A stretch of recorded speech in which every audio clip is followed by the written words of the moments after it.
Que maravilha! Que bênção estarmos juntos aqui, mais uma vez aqui. É maravilhoso estar aqui, realmente podendo compartilhar daquilo que Jesus tem feito no nosso meio, em nós e através de nós, de uma maneira graciosa, por tanta graça de Deus. E é um desafio estar aqui nessa plataforma, porque é o lugar onde grandes homens de Deus, que eu admiro tanto, têm compartilhado tantas coisas poderosas para nós. E a gente tem sido tão edificado por pastores, pela nossa liderança, está sempre derramando algo tão da parte de Deus aqui, tão especial. Mas eu quero trazer uma palavra sobre algo que nós vivenciamos no nosso dia a dia, faz parte da nossa rotina. Então, eu creio que vai ser muito pertinente a tudo que nós vivenciamos aqui, como líderes de Life Group, discipuladores. Eu quero falar, o tema da palavra de hoje é discipulado e pastoreio na prática. Discipulado e pastoreio na prática. E aí, pensando sobre isso, eu fui conduzido pelo Espírito Santo a um texto, 1 Timóteo, capítulo 4, verso 12. Olha o que diz a palavra de Deus. Diz assim: ninguém despreze a tua mocidade, pelo contrário, torna-te padrão dos fiéis na palavra, no procedimento, no amor, na fé, na pureza, até a minha chegada. Aplica-te à leitura, à exortação, ao ensino. Não te faças negligente para com o dom que há em ti, o qual te foi concedido mediante profecia, com imposição das mãos do presbitério. Medita estas coisas e nelas se diligente, para que o teu progresso a todos seja manifesto. Acredito muito sobre reprogramação de padrão. Você vê que o apóstolo Paulo, no seu discipulado com Timóteo, ele está falando de um padrão de comportamento. Ele está falando de um padrão de comportamento que vai exigir mudanças de atitude. Nós sabemos que no discipulado nós precisamos fazer essa reprogramação de padrão, porque às vezes existem padrões de comportamento que vão nos tirar do foco da promessa e vão nos tirar do nosso destino profético. E por isso que nós precisamos de discipuladores que sejam intencionais nessa jornada do discipulado, que é maravilhosa, é gostoso. Eu trabalho com isso há mais de 20 anos.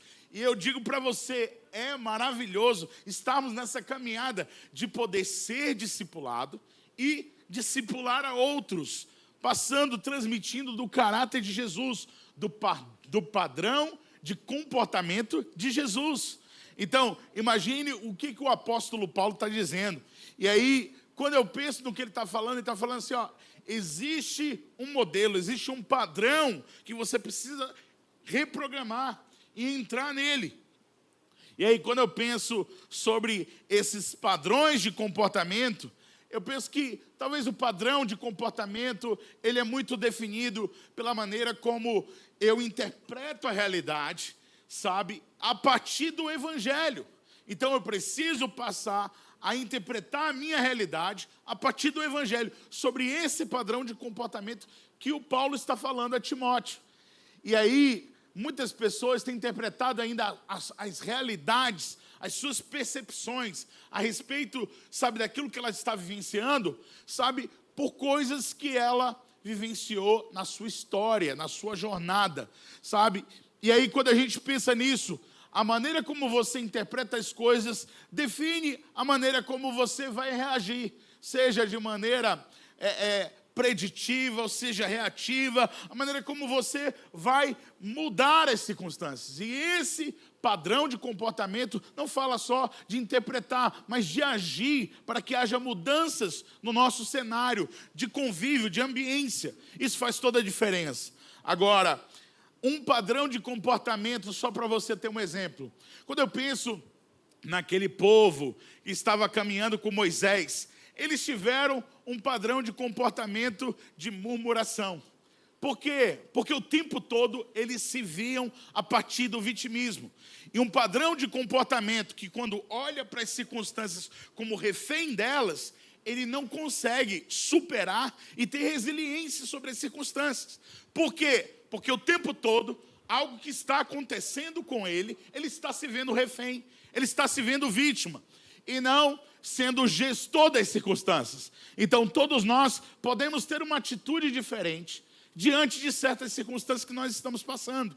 E aí, quando eu penso sobre essa reprogramação mental, aí o Paulo vai dizer, o mesmo Paulo que está falando a Timóteo, ele vai dizer em Romanos 12:2, ele diz: e não vos conformeis com este século, mas transformai-vos pela renovação da vossa mente, para que experimenteis qual seja a boa e agradável e perfeita vontade de Deus. E aí a gente vai entender que nesse processo do discipulado, nós precisamos reprogramar nossa mente. Se você não reprograma a sua mente, você não vai conseguir ter novos padrões de comportamento. E existem comportamentos que estão te levando a um destino que você não quer estar. Então, para você chegar no destino que você quer, em coisas novas que Deus tem para você, nós precisamos desse discipulado intencional. Eu preciso ser ajudado por alguém. Porque ninguém chega a lugares relevantes sozinho. Então, nessa caminhada do discipulado, nessa jornada do discipulado, eu entendo o que o apóstolo Paulo está falando. Ele está falando assim: olha, para você viver a boa, perfeita e agradável vontade de Deus, precisa renovar o entendimento. Precisa ter uma reprogramação mental. E isso vai exigir alguns passos. Como que é formatado a sua programação mental? Por coisas que você viveu na sua infância. Por coisas que você viveu lá atrás. Você vai ver exatamente que existem atitudes que você pegou dos seus pais, que você nem queria ter. E quando você se vê, você está tendo atitudes igualzinho aos seus pais. Porque enquadrou em você um padrão de comportamento. Por isso precisa ser feito o quê? Essa reprogramação mental. É muito necessária, é muito importante. Essa renovação que no entendimento.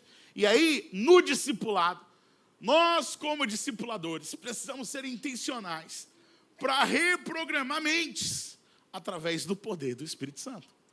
Porque nós não podemos fazer isso sozinhos. Agora, quando eu penso em 3 vias de reprogramação mental, eu penso que o Paulo, ele viveu coisas poderosas. Foi o cara que mais plantou igrejas. Foi o cara que fez mais do que os outros apóstolos que andaram com Jesus.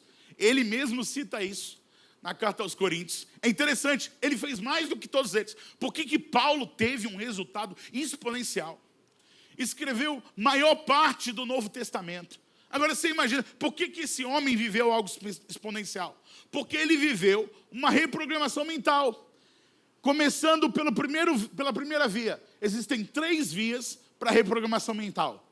E a primeira delas, acredite em mim, é uma experiência transcendental. Nós precisamos viver uma experiência sobrenatural.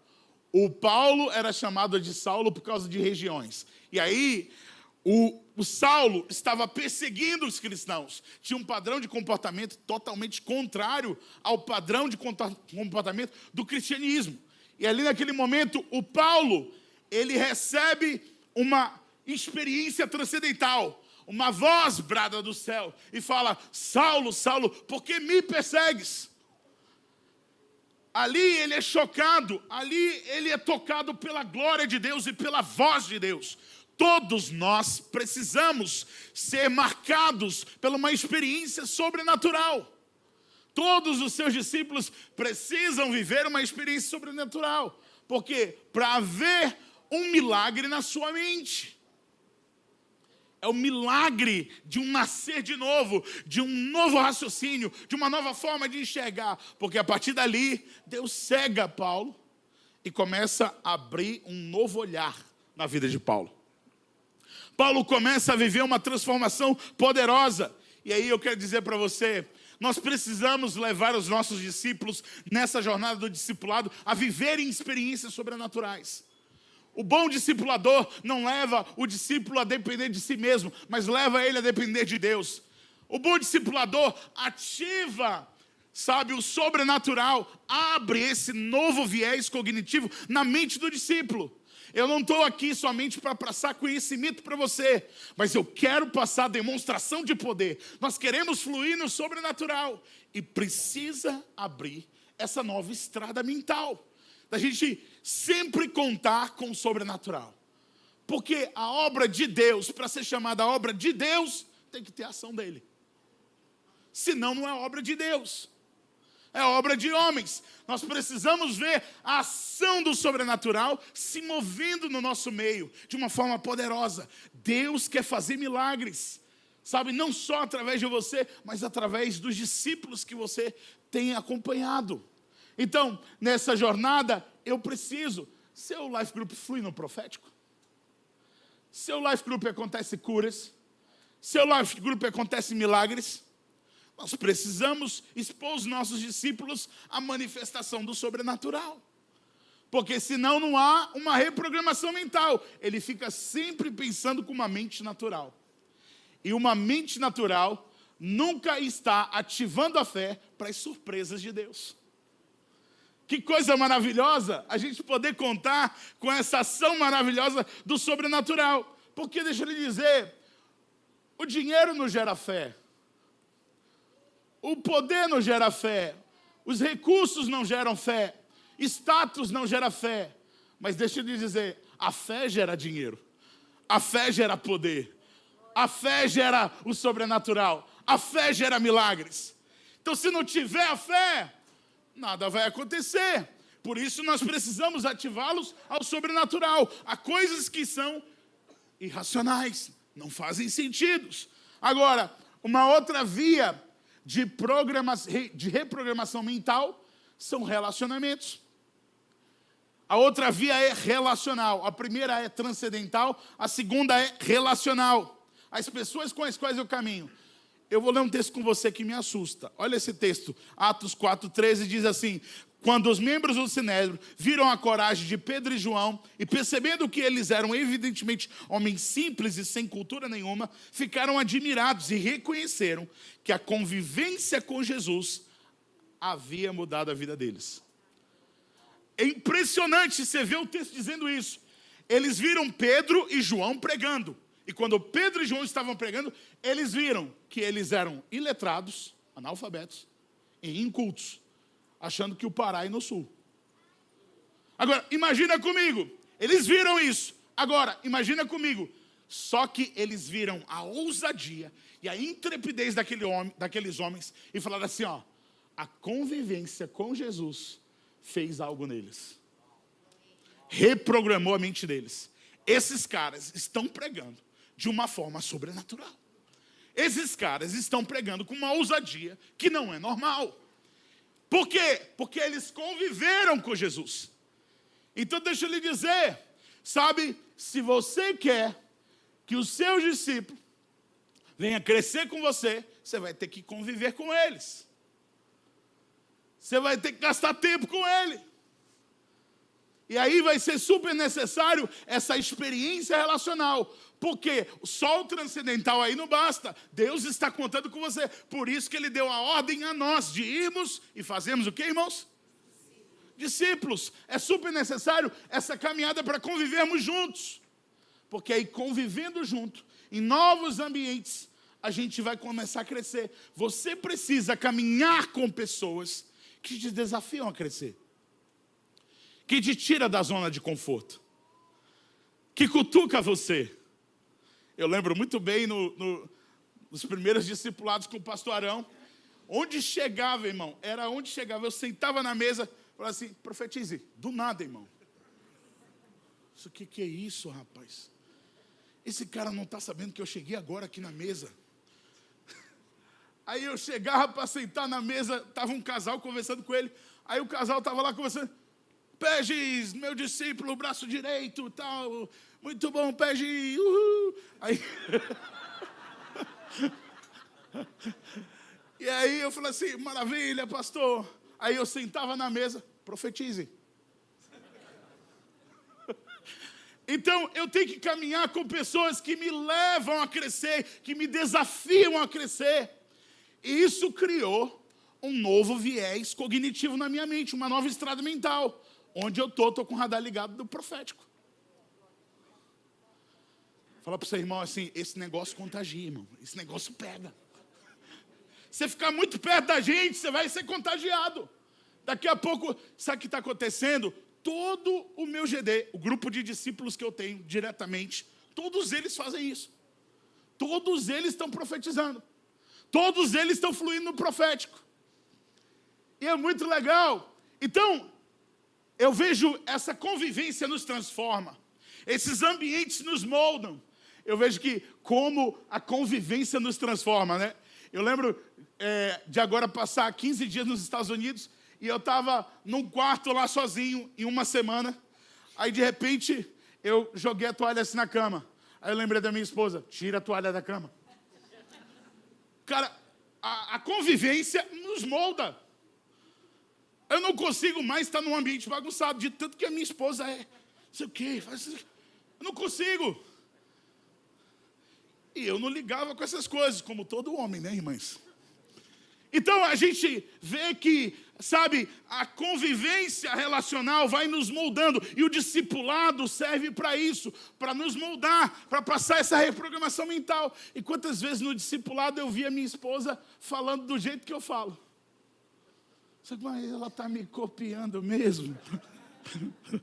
Você agora não vou discipular mais. Então, é interessante quando a gente vê isso. Esses relacionamentos nos moldando, nos tratando de uma forma exponencial.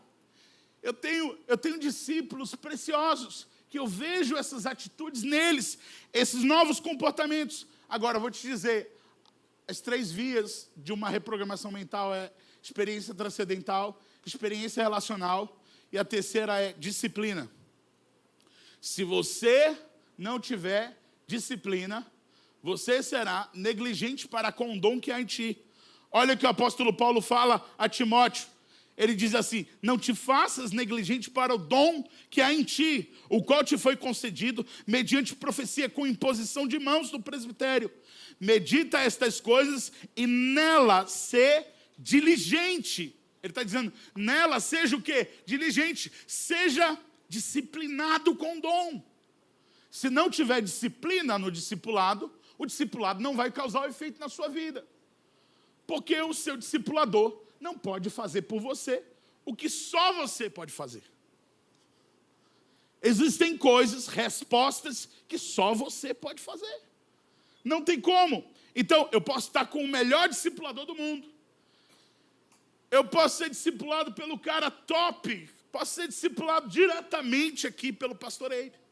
Mas se eu não tiver disciplina naquilo que ele está falando, eu não vou viver as mudanças necessárias. Eu não vou chegar no meu destino profético. Eu posso comprometer o meu destino profético. Isso é tão grave, porque, deixa eu lhe dizer, há uma pesquisa de que 90% dos cristãos nunca leram a Bíblia toda.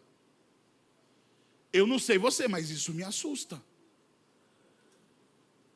Por falta de quê, irmãos? De disciplina. Aí você pega cristãos, você pega não cristãos que já leram a Bíblia toda. Aí é uma vergonha.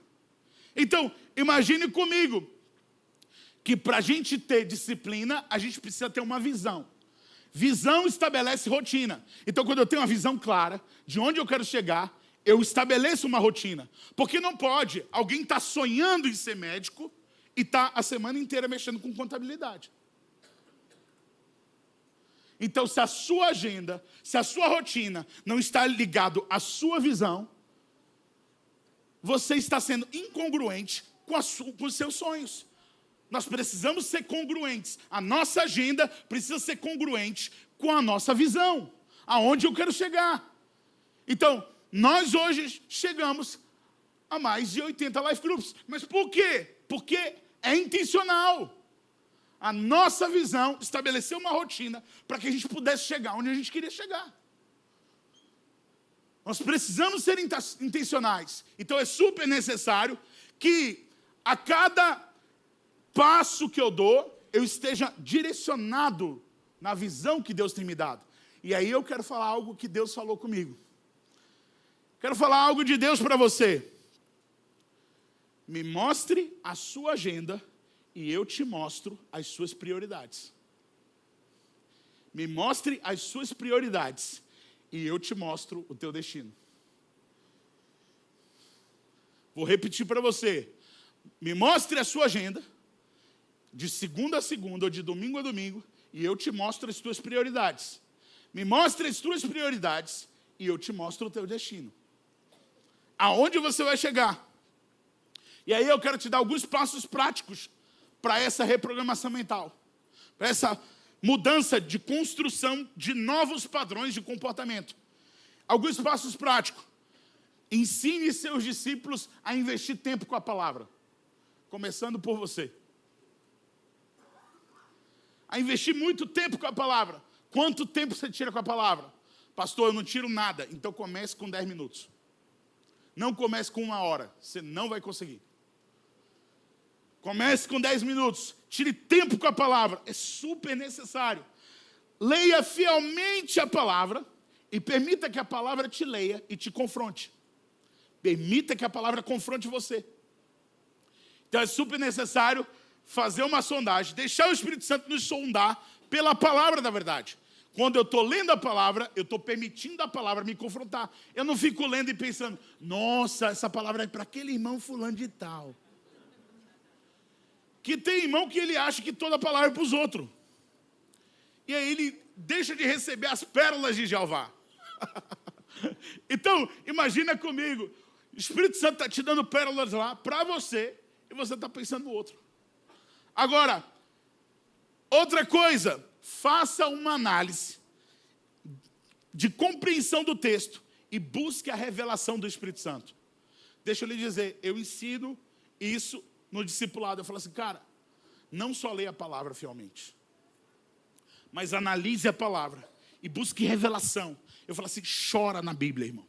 Você tem que chorar na Bíblia, pedindo revelação, para que aquela verdade deixe de ser logos e se transforme em rema na sua vida, se transforme em uma palavra revelada dentro de você, que vai gerar uma transformação exponencial. E um outro ponto importante é, feita essa análise, você deve sempre pensar, faça uma aplicação prática. E a aplicação prática do texto, se você não sabe fazer um devocional de leitura da palavra, eu estou te ensinando passo a passo. E aí eu quero dizer para você, faça uma análise do texto. Aquilo que você leu, você deve fazer uma pergunta para você. Diante daquilo que eu li agora, e diante daquilo que o Espírito Santo me revelou, eu quero pensar quais as mudanças práticas eu devo aplicar na minha rotina.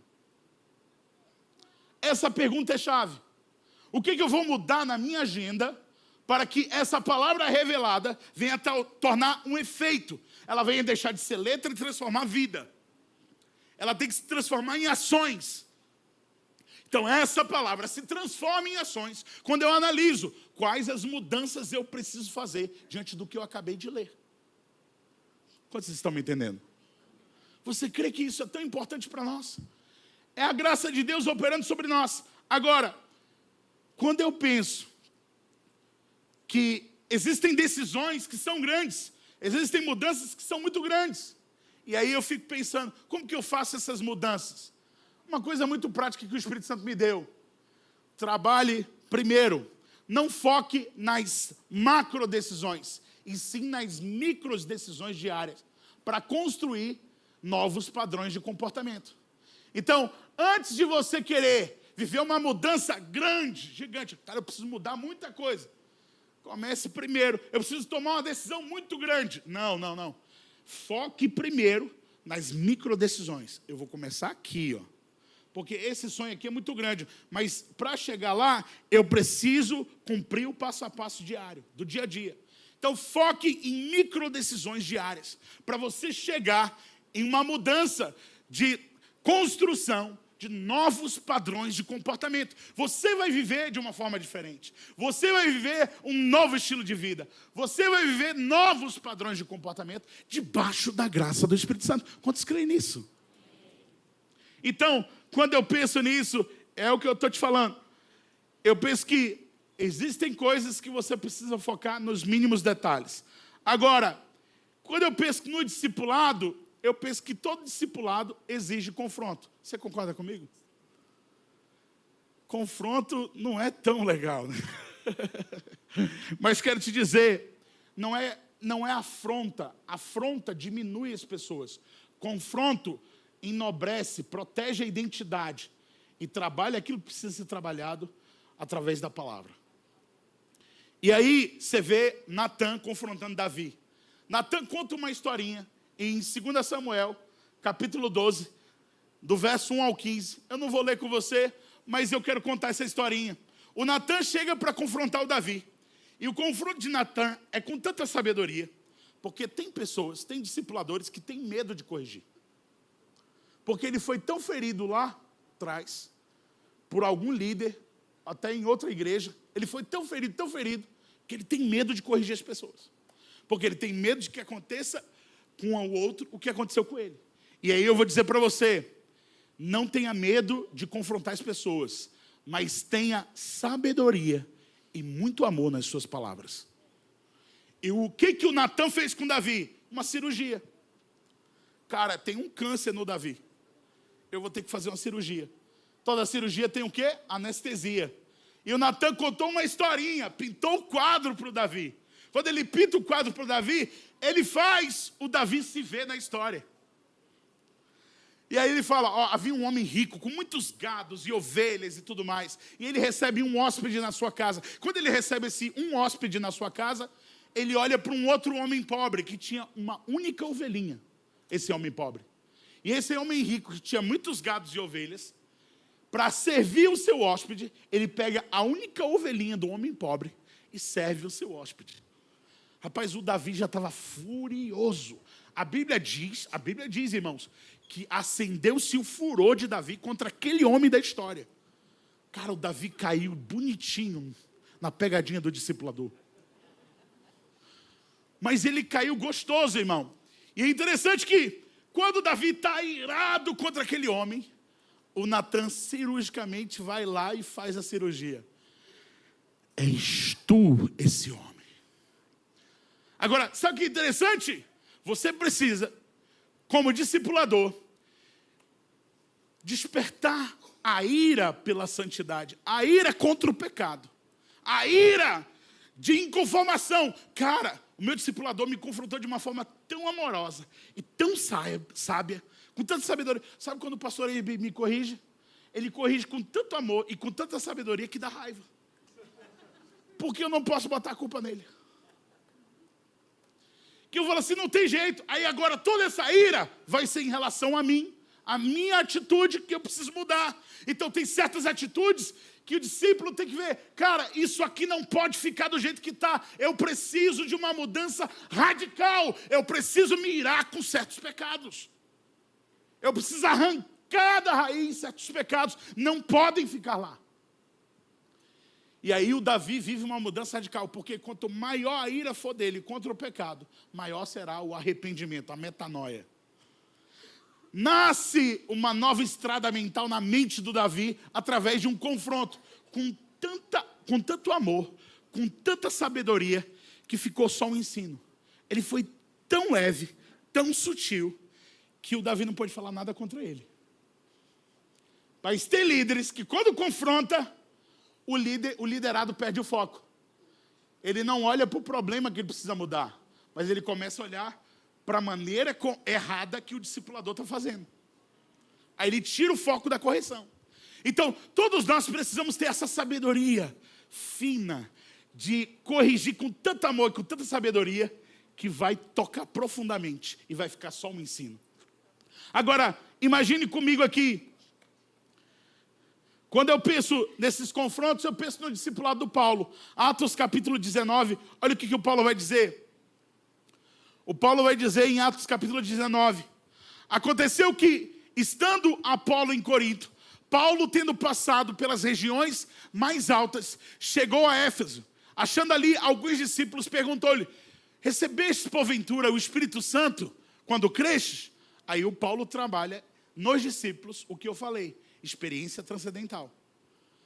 Aí ele continua. Olha o que ele continua no texto. Ele diz, ao que lhe responderam. Pelo contrário, nem mesmo ouvimos falar que existe Espírito Santo. Paulo perguntou, em que pois foste batizados então? Aí os discípulos responderam, nós fomos batizados no batismo de João. Rapaz, os discípulos do Paulo nem mesmo sabiam o que era Espírito Santo. É de comer isso? Que é uma nova coxinha? Então, fica imaginando comigo, só que, o que Paulo perguntou? Cara, então que batismo que vocês foram batizados? Aí, os discípulos falaram, no batismo de João. O Paulo falou assim, cara, João já até perdeu a cabeça. Você ainda está lá no batismo de João. Então, uma reprogramação mental tem que acontecer. O que Paulo falou? O texto diz que Paulo impôs a mão sobre eles e ministrou o enchimento do Espírito Santo. Todo discipulador precisa provocar nos discípulos um enchimento do Espírito Santo. A ação transcendental. A ação sobrenatural. Agora, o que é mais interessante no discipulado de Paulo? Uma outra prática do discipulado de Paulo não era só essa experiência transcendental, mas o discipulado de Paulo tinha ativação dos dons. Ele ativava os dons espirituais, porque nesse mesmo texto vai dizer que Paulo experimentava de milagres extraordinários. Irmão, milagre para mim já é milagre. Agora, extraordinário é demais. Quer dizer que existiam milagres que aconteciam todo dia, mas tinha uns que era fora do ordinário. Era extraordinário. O Paulo, ele trazia os discípulos para essa nova convivência, trazia os discípulos para essa nova atmosfera, uma atmosfera de graça, de unção, de poder, de se mover nos dons, de ver milagres, de ver curas, sinais, prodígios e maravilhas. Nós, como discipuladores, precisamos ativar o poder do Espírito Santo, porque o evangelho não é feito de quê? De palavras persuasivas, mas de demonstração de poder. Cutuca com o irmão que está do seu lado aí e fala para ele, você está demonstrando poder? Eu te vejo cheio do Espírito Santo. Agora, quando eu penso no que Paulo estava fazendo, ele tinha duas coisas também importantes.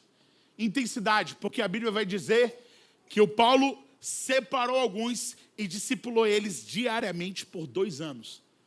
Pastor, foi o quê? Discipulou eles diariamente. Diga comigo, diariamente. Irmãos, diariamente por 2 anos. Eu vou lhe dizer, às vezes o discipulado vai gastar tempo. Às vezes você vai investir tempo, sabe, muito profundo com cada um dos discípulos. Eu lembro de visitar um discípulo, de entrar meio-dia na casa dele e sair de lá meia-noite. Horas e horas e horas, investindo tempo, mudando o quê? Reprogramação mental. A forma de pensar, a forma de enxergar. Porque o que ele fala, o que ele faz, é só uma resposta da maneira como ele está enxergando. Eu quero sempre ler o que está por detrás daquela atitude, o que está por detrás daquela fala. Assim mesmo o discípulo, ele não pode pensar sobre o que o discipulador está dizendo, mas ele tem que pensar sobre qual que é a visão que está por detrás do que ele está falando. Qual que é a visão? E aí, o Paulo investiu intensamente. Discipulado precisa ser intenso, diariamente. Agora, o foco tem que ser em poucos. Então, por isso, porque não tem como conviver profundamente com muita gente. Então, precisa separar poucos. Tem muita gente lá do seu life group, mas você vai ter que discipular poucos. E investir profundamente nesses poucos. Foi o que Jesus fez. Separou os 12. E dos 12, tinha mais intimidade com 3.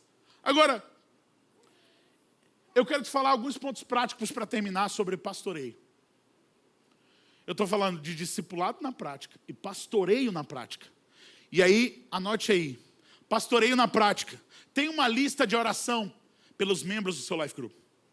Agora eu vou te ensinar algo prático. Mapeie o seu life group. Tenha 3 listas. A primeira lista é uma lista de novos na fé. Que é uma lista de consolidação.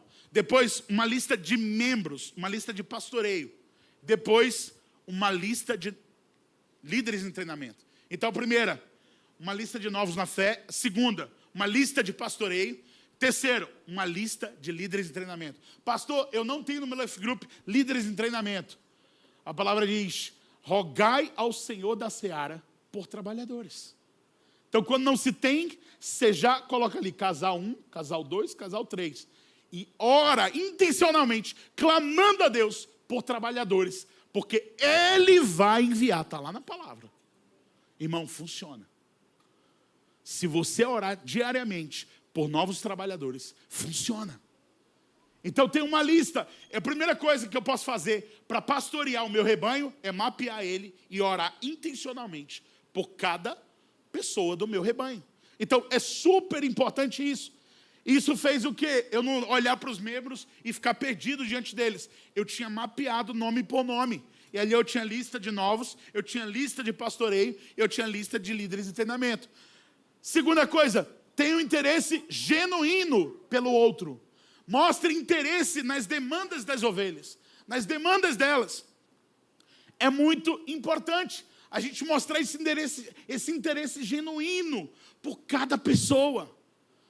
Sabe por que as pessoas às vezes estão querendo outro líder e não você? Porque talvez você não está demonstrando esse interesse genuíno. As pessoas só vão se importar com o que você diz até perceberem o quanto você se importa com elas. As pessoas só vão se importar com o que você diz até perceberem o quanto você se importa com elas. E aí, você tem que demonstrar o interesse na demanda dela, nos sonhos. Qual que são os teus sonhos? Sabe, eu vou te falar, irmão, já sentei com muita gente e demonstrando o quê? O interesse genuíno no problema e na demanda de cada pessoa. Uma outra coisa do pastoreio super importante, aprenda a sorrir. Irmão, tem gente que não sabe falar sorrindo. Ele fala, sim, irmãos, amém. Aí ele vai sorrir. Ele não consegue falar sorrindo. Então, você vê, cara, o pastor Eibe, ele prega sorrindo. Então, aprenda a sorrir, porque Jesus sorria. A Bíblia diz que o coração alegre aformoseia o rosto. Pastor, meu coração está cheio de alegria, que eu sou assim mesmo. Então, a Bíblia está mentindo, irmão? O coração alegre faz o quê? Irmão, sai dessa cara de cavalo. Nós precisamos vencer, sabe? Nós precisamos gerar essa atmosfera leve, agradável, sorridente, de alegria. Sabe, os nossos discipulados, quando a gente faz em grupo ou individual, são todos cheios de graça. E de muita graça. É o tempo todo fazendo graça. Porque o discipulado tem que ser cheio de alegria. Eu digo, o reino de Deus não é comida nem bebida, mas justiça, paz e o quê? Alegria. Fala para você, irmão, eu gosto de você quando você sorri, irmão. Eu vou te falar, talvez você fale assim, por que o fulano está procurando outras pessoas e não a mim? Porque você não está transmitindo essa alegria. Eu estou te dando segredos do pastoreio para você. Agora, outra coisa, saiba ter compaixão nas dores das pessoas. Eu sei que muitas pessoas fazem isso às vezes, que tipo assim, quando a pessoa conta um problema, uma dificuldade, ou um luto que ela está vivenciando, ou talvez está desempregada, está passando por problemas terríveis em casa, aí você tipo assim, fala assim, não irmão, tem que ter fé, tem que ter espírito de fé. Irmão, eu sei que você está com uma boa intenção de querer transmitir uma mentalidade de fé, mas antes de transmitir uma mentalidade de fé, tenha compaixão. Na hora de ouvir a dor dela, sinta compaixão primeiro por ela. Irmão, é mesmo, tal. Você sente a dor daquela pessoa. Poxa, eu imagino o quanto você deve estar sofrendo, mas eu quero dizer que eu estou com você, eu estou aqui para chorar com você. Sabe? Então, aí, quando você está tendo compaixão, você automaticamente, devagar, vai transicionando. Mas olha, eu creio que diante da situação tão difícil que você está passando, e eu sei que não é fácil, talvez eu estaria desesperado, mas eu vou dizer, nós cremos num Deus que tem 8.000 promessas, e que pode fazer milagres. Aí você vai transicionando para uma mentalidade de fé. Isso são o quê? Segredos de um pastoreio. Agora, por último, aliás, falta só mais um. Seja ouvinte no pastoreio. As pessoas precisam de escuta. No pastoreio, sente para ouvir, fale menos. Fale menos. Se a sua esposa fala muito, você fala assim, amor, fica caladinha hoje. Aleluia. Nós precisamos ouvir essa ovelha. Deixa ele falar. Deixa a ovelha falar. Deixa ele falar. Porque a gente precisa escutar as pessoas. Deixa ele dizer. Eu já vi as pessoas sendo curadas só para parar para ouvir. Elas só queriam ser ouvidas. Elas foram curadas porque eu passei... Teve um discípulo em particular que eu passei 3 meses só ouvindo ele. Ele falando. Aí ele falava mal do trabalho. Falava. Aí falava mal da esposa. Falava. E eu fiquei só ouvindo. 3 meses, irmão. E aí, pastor, você não vai falar nada? Aí eu falei, irmão, quer mesmo? Aí eu comecei a falar e transicionar a programação mental dele. Eu falei, sobre o seu trabalho, 3% ganha o que você ganha da população brasileira. Aí, sobre o seu chefe, não veja ele como opressor. Veja alguém que está investindo na sua vida. Comece a elogiar seu chefe. Cara, muito obrigado. Ele começou a mudar e crescer na empresa. E começou a influenciar o chefe dele. Programação mental. Precisa ter um discipulado fino, mas precisa escutar. E por último, pratique a lei do reconhecimento. Pratique a lei do reconhecimento. Deixa eu lhe dizer, eu sentei com centenas de pessoas para tomar um café de pastoreio. E eu vou lhe dizer, nós hoje já estamos com quase 1000 pessoas na rede.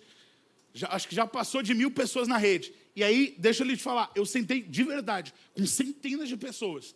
E a maioria dessas coisas, aliás, a coisa principal que eu mais ouvia das pessoas, por que você saiu de lá onde você estava? Porque eu nunca fui reconhecido. Lá era sempre, tem que honrar o pastor, tem que honrar o líder, tem que não sei o quê, tem que fazer isso aqui, tem que lavar o pé do líder. E Jesus ensinou o contrário, né? Eu vou lhe dizer, eu faço isso. Eu reúno o meu GD e faço um GD especial e compro um presente para cada um deles e honro a vida deles. Eu invisto financeiramente na vida deles. E agora eles estão fazendo isso. Eu fui num GD do discípulo meu, eles fizeram um jantar, não pediram nada de nenhum dos discípulos. E eram 6 casais, eles não pediram nenhum dos discípulos nada. Eles fizeram um jantar e entregaram um presente para cada um dos discípulos. Eu falei assim, uau, discipulado funciona, aleluia. Funciona, irmão. Se você operar na honra, sabe, honre seus discípulos, lave os pés deles, invista, reconheça o trabalho feito. Parabéns por isso, querido. Aquilo que você fez foi demais. Dê elogios pontuais, não generalizados. Dê elogios específicos. Mostre que você está enxergando o que ele está fazendo. É muito importante, no pastoreio, a gente operar dessa forma. Que Deus abençoe vocês. Em nome de Jesus, até o próximo Tadel.